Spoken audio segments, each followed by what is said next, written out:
Hello, in this video we are going to learn about the stability. Stability is a relative property and it can be classified into two categories. One is the thermodynamic stability and the other one is the kinetic stability. Again, depending on the thermodynamic stability, complexes can be divided into the stable complexes and unstable complexes. Depending on the kinetic stability, we can classify the complexes into the inert complexes and labile complexes. We can define the thermodynamic stability as the measure of the extent of formation of the complex compounds under certain conditions. Kinetic stability as the speed with which a complex is transformed into the another one. Thermodynamic stability depends on the reaction energy, that is delta G. And kinetic energy depends on the activation energy, that is E. Here we can better understand what is meant by thermodynamic stability and the kinetic stability by considering their energy profile diagrams. Consider a reaction in which a complex 1 is converted into the complex 2. Assume that complex 1 is the reactant for us and the complex 2 is the as the product.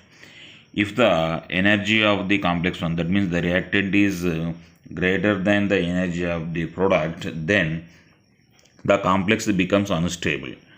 And if you see in the diagram 2, the energy of the complex 1, that means the energy of the reactant, is lesser than the energy of the product 2, that means the complex 2. Here we can say that the stability and the inertness of the complexes can be predicted by looking at their activation energy values. Here in this picture, 1 and 2 are the energy profile diagrams of the thermodynamically stable compounds, and the diagram 3 and 4 are the energy profile diagrams of the thermodynamical unstable complexes. In the diagram 1, the activation energy is very high, and in the diagram 2, the activation energy is very less. That means even though both indicate the thermodynamically stable complexes, by looking at the diagram 1, we can say that the complex is inert complex because the activation energy is very high. And by looking at the diagram 2, we can say that the complex is the labile complex because the activation energy is very less. And in the diagram 3, the activation energy is very large, and in the diagram 4, the activation energy, that is EA4, is very less. That means even though the diagram 3 and 4 indicate thermodynamic unstable complexes, we can say that according to the diagram 3, the complex is inert compound, and according to the diagram 4, the complex is labile compound.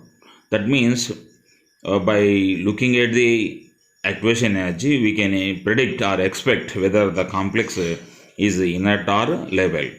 And here we can say that there is no relation between the thermodynamical stability and the lability and inertness of the complexes.